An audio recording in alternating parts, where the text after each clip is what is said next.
Welcome to Weekend Ag Matters from the Iowa Agribusiness Radio Network. Join us for an in-depth look at Iowa agriculture. Here's your host, Riley Smith.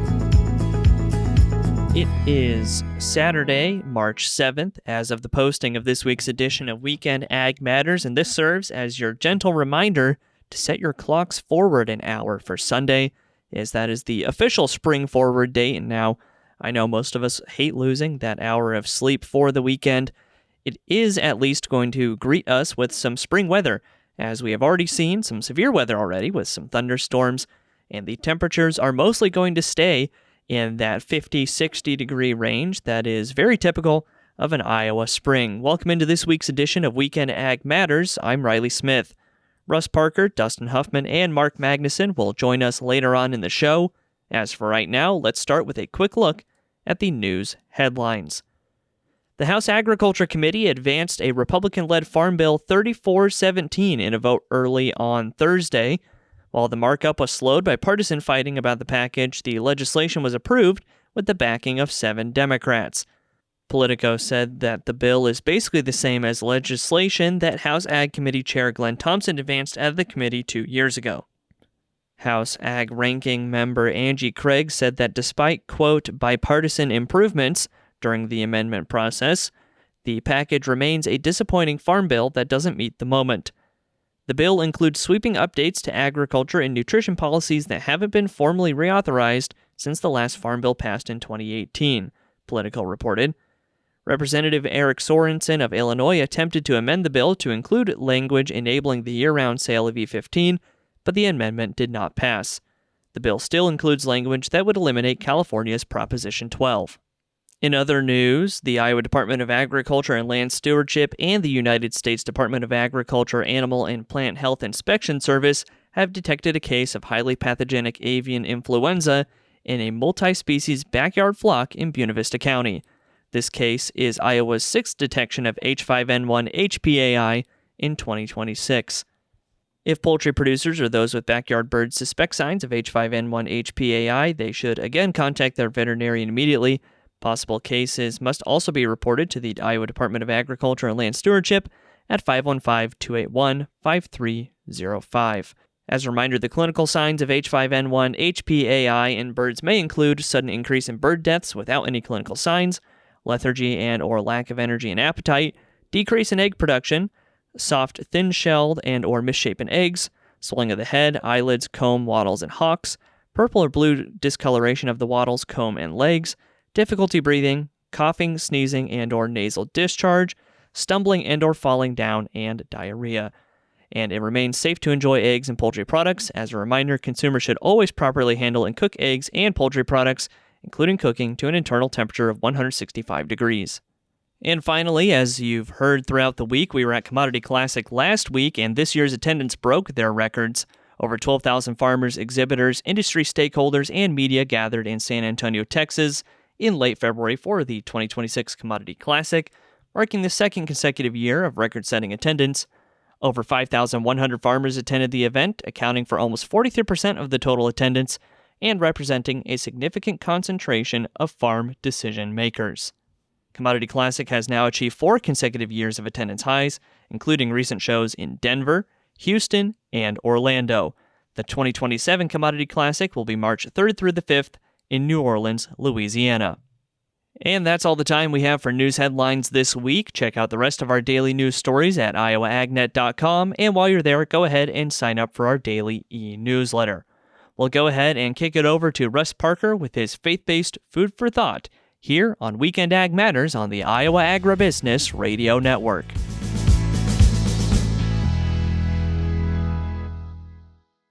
Have you ever heard a knock-knock joke?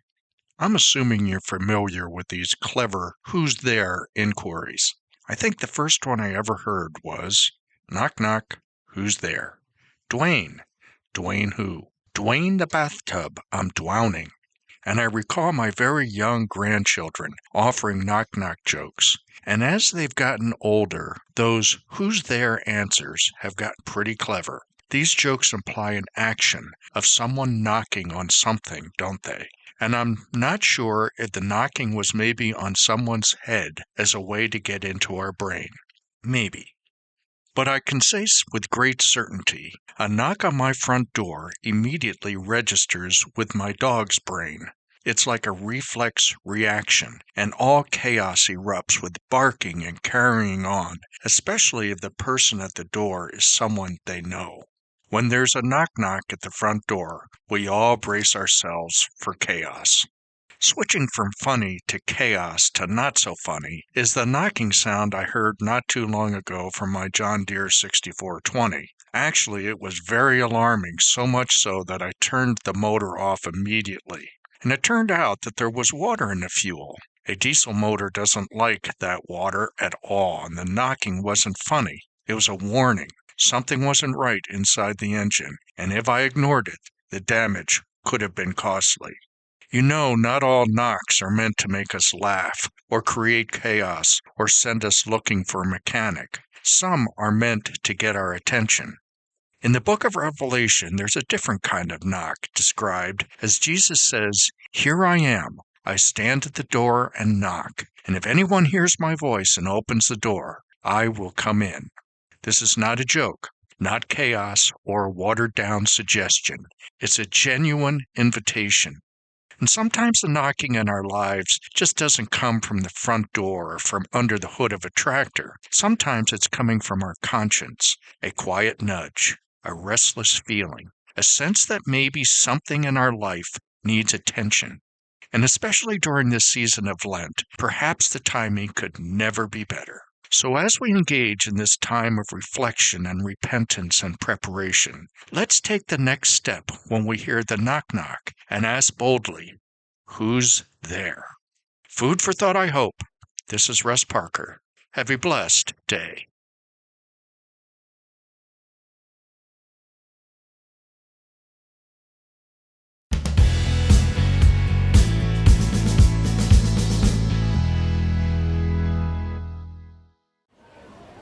Your local radio station brings you the local news you depend on.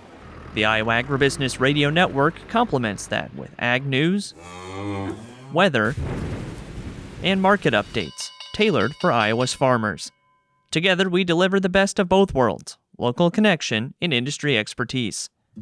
It's all to keep you connected with the heartbeat of the heartland.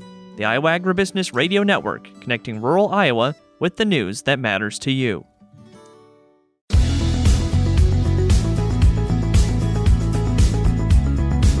Welcome back to Weekend Ag Matters. Here's your host, Dustin Hoffmann.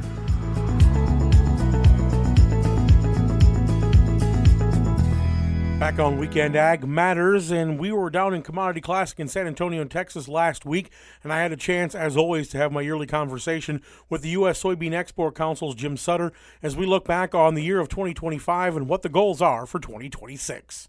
Here we are at the U.S. Soybean Export Council booth. One of the interviews I look forward to all year is talking to you, Jim, about how things are going in soy, and Jim Sutter is our guest here. Jim, thanks, first of all, for talking with us once again. Dustin, my pleasure. I really love to talk to you as well and connect with all of your listeners in Iowa, and I'm sure other places too. All right, so Jim, we look back at 2025. I know a year ago we talked about all the things we had, the hopes, the dreams, the tariffs, everything that was involved. A year gone by now, I mean, what are we looking at as we come back from exports and how things are going overseas and with everything? I mean, I guess as a really quick wrap up on last year, I was pleasantly surprised with exactly how the year finished. Third highest total soy complex exports ever, record soybean meal exports, pretty good bean exports, pretty good soy oil exports. So in all, last year was pretty good. This year, we know it started out a little slow. The announcement of the the Liberation Day tariffs, which resulted in some working on reciprocal tariffs, resulted in retaliatory tariffs from China, and that slowed down our normal purchase opportunity from China, kind of when they buy soybeans, kind of in our harvest window. So that was a negative issue, but we've seen many positives. We've seen a lot of strong demand to other markets. Through right now, our shipments are up about 11% to other destinations aside from China versus where they were last year at this time. And last year was a new record, significantly above the previous year. So I look at the demand around the world and I'm optimistic. I see demand growing because people are consuming more meat, people are consuming more fish. And as this is produced in many countries around the world, it takes good quality soybean meal in those feed rations. And U.S. soy, and we work really hard to make sure people understand this, is the best kind of soybean meal. Soybean meal from U.S. soybeans is the best they can use in their rations. You know, and that's one thing I know we talked about last year was the quality over the quantity. Yes, Brazil is outproducing us right now. Yep. Brazil also covers a lot more ground than we do too. And so, but we've always been able to hang our hats on the quality of the product that we're delivering. That is exactly right. And we continue to do more and more detailed work, trying to understand better all the time what these differences are. And, you know, when you look into the way that soybeans are grown, and I think your listeners will find this interesting, I think. You know, the way that our U.S. soy is harvested, we let Mother Nature determine when that should happen. The plant dies, the plant has matured, the soybeans dry down, and then we harvest it. In South America, it's not that way.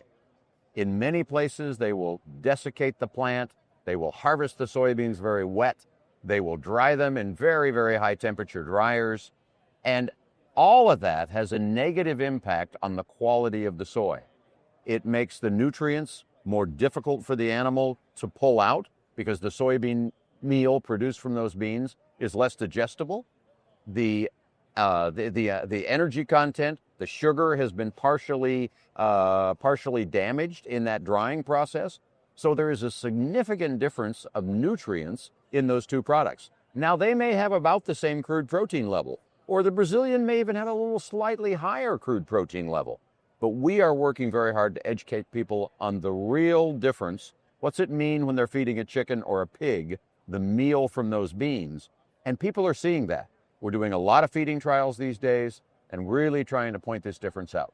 And so, you know, you'll be able to get these more beans out to more customers. You know, obviously Yep. we talked about that, not having all your eggs in one basket, but you know, all these countries, as you're going around and talking to them and establishing more of these trade deals, or at least getting them to buy more. I mean, are they really? What are they seeing when they look at ours compared to Brazil's? They notice this difference in quality. We hear this from many people around the world. If they have their preference, they like to buy U.S. soy.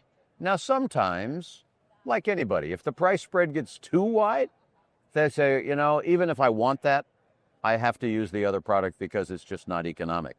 But when there's, you know, they're not telling us, oh, your product has to be cheaper for me to buy it. They'll pay a premium for our product. It's got its limits, just like anything.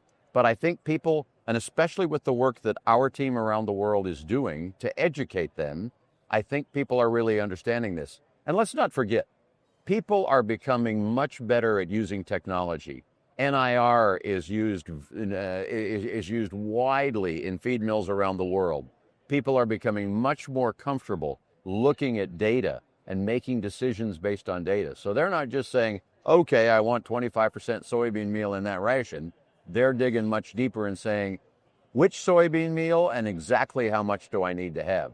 So I think it really is an opportunity as people become more tech savvy, using more AI. It really is an opportunity to be able to demonstrate the difference and the additional value in U.S. soy. All right, so looking ahead now to this year and Yep. talking about what your kind of the plans are, what your goals are, what are we looking at for 26? Well, for 26, I'm optimistic that exports will, to these other kind of diversification markets, that we'll see that continue to grow. In terms of the programs that we are operating, we are continuing to really focus on this value idea, trying to make sure people understand the value. Also make sure they understand the sustainability of U.S. soy relative to other origins. And, you know, here in the U.S., I think they take sustainability a little bit for granted. I think people aren't talking about it so much anymore. But in many markets around the world, it is still a very active talking point. In many markets, we see stock market requirements for listed companies that they need to be able to report. What are they doing to support their ESG efforts? Buying a sustainable soy, verified sustainable soy like U.S. That's something. We have the lowest carbon footprint of any soy in the world. So there's a lot of things that are all going together. And our team is out trying to do more than ever one-on-one small group meetings with customers around the world in a wide variety of markets. So we diversify the overall placement of U.S. soy onto the world market. So, Jim, you guys do a lot to help make sure that our farmers are able to market their soybeans and get them out. Is there anything the farmers can be doing to help make your job a little easier when we do it? You know, Dustin, that's a great question. And I'd just like to say, generally, our farmers are doing a really great job. We have the sustainability I just talked about, and that goes right back to the farm. The great work that our U.S. farmers are doing already allows us to make those verification claims that we're doing in international markets. I think continuing to grow the high quality soy that people do, and I know a little bit of that is sort of out of the farmer's hands, but making sure that our soybeans are, let's let them dry down naturally. Let's let them get to the ideal point before they're harvested, as most of our farmers do, and just continue to do really what farmers are doing.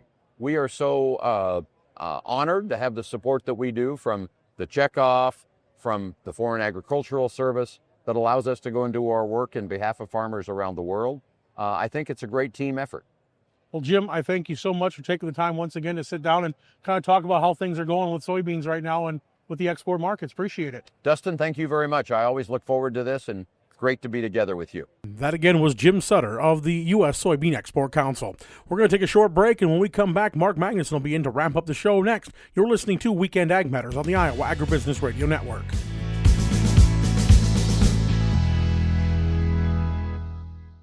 Hi, my name is Ethan Smith, and I've been a certified crop advisor in Iowa for about 6 years. The Iowa CCA program is valuable to me because it helps keep me informed on new topics and research around the industry, including soils, insects, diseases, and much more. It's also a great way to network with others around the state and beyond. Iowa is known for its crops, and that's why we're here. To learn more about becoming a certified crop advisor, visit iowacca.org.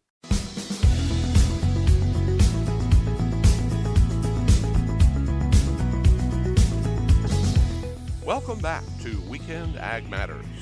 Here's Mark Magnuson. Mark Magnuson for the Iowa Agribusiness Radio Network, and I'm joined today by Kevin Scholl. We are at the Syngenta exhibit at Commodity Classic in San Antonio, Texas.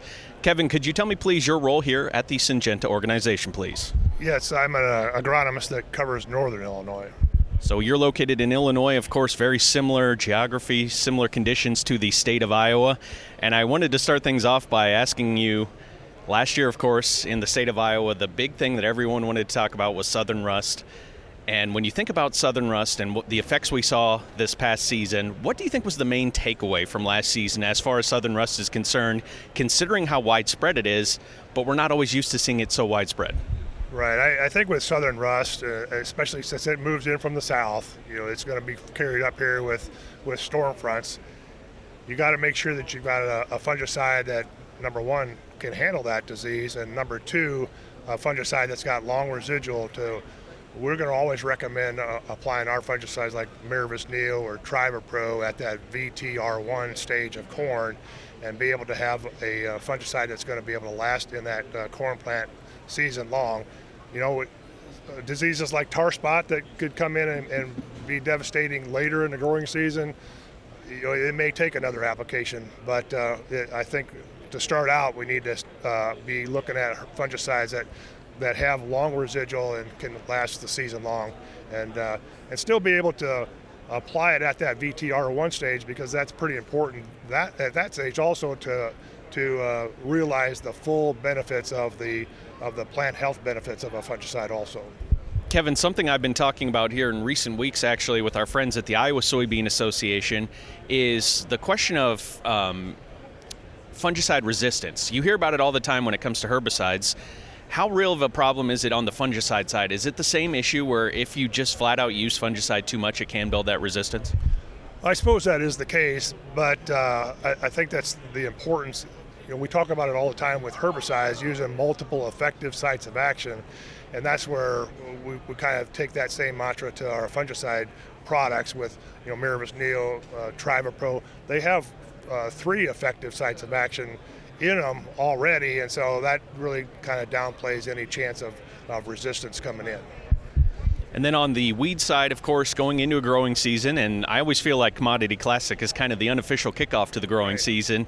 You're always thinking about those ever-present weeds that are just constantly causing issues. Water hemp in particular, a big one. When it comes to Syngenta, what is the offering that is going to be setting you up best to deal with those problems? Yeah, I think with all farmers and throughout the whole Midwest, if water hemp is not your driver weed, it needs to be, because that's the one that's going to come in and bite you. So we have products in our portfolio like Storon herbicide that's got, again, multiple effective sites of action and robust rates. I think what we need to be looking at is getting robust rates up front, and that's going to allow us to be able to be more timely on our post-emergent application. We have the mantra of talking about killing the seed, not the weed. And so we want to have pre-emergent herbicides that don't allow that weed to even emerge, and that's going to allow us to be able to have more timely post-emergent application of that herbicide. And so, robust rates up front, having multiple effective sites of action, and then also have overlapping residuals is going to be paramount to be able to have a successful year controlling weeds. Each and every year we're worried about weeds, of course. Last year we dealt with those issues when it comes to fungal disease in a big way. But on the insect side, was it a big year for for insect pressure last year? And what should we be thinking about going into this growing season? Yeah, in northern Illinois, which I would assume would be going into Iowa also, we're starting to see an increase in corn rootworm pressure. And not only rootworm pressure, but traits are starting to wane on being able to control it. So that's where our new product that we have coming out now is Opello insecticide, and it does a really nice job on corn rootworm. Not only corn rootworm, but wireworm, white grub, and we also have the 2EE on black cutworm. So really nice product, brand new mode of action, compatible with starter fertilizer. So you go starter fertilizer or water, and it's something that you can just dump right in your tank, and you're good to go. And we've learned a lot at the network about Opello in the last couple of years, and you mentioned it, that mixability in the tank, and it is so able to mix with these fertilizers, and I've seen several of the demonstrations that show that so visually in a striking manner, really. And it's very interesting with that planazoline technology that it's able to mix so well, and it does really seem to be cutting-edge technology. It definitely is, and we talk to growers, and we can get the starter fertilizer that they're using. We can check our list to see if we've tested it, and if it's not on our list, we welcome to get a sample of that, send it into our lab in Greensboro, and we can test it out and make sure that it is. So, because we want to have a good experience for that grower in the planting season, because that's crunch time, and you don't want any problems happening in that time of the year. And you're dead on there. I mean, I visited the site in Greensboro, and there was a farmer that was along with us, and he said if that tank mix isn't going to mix the way you like it to, that's dead on arrival. He would automatically just cross that product off his list. So that's why he was so interested in Opello. We've got a brand new robot in Greensboro that it's called the Atlas robot, proprietary to Syngenta, and we can run tank mixes all day long, making sure that we have good compatibility with products, or even tank mixes with other herbicides in some cases. So we know what works and what doesn't work, and we can provide that information to the grower. And it was cool to see the robot in action, and also you can send in your water samples from all over the country. It showed that it was able to test that in terms of a tank mix and what that would be like in a real-world application. Kevin, is there anything else you'd like to let our Iowa listeners, our Iowa farmers know about when it comes to anything that you're working on with Syngenta right now, or just anything you're excited about at Syngenta? We do have another new product that we just brought to market this year called Vectrado. It's a seed treatment, and it's going to be stellar from a soybean cyst nematode standpoint.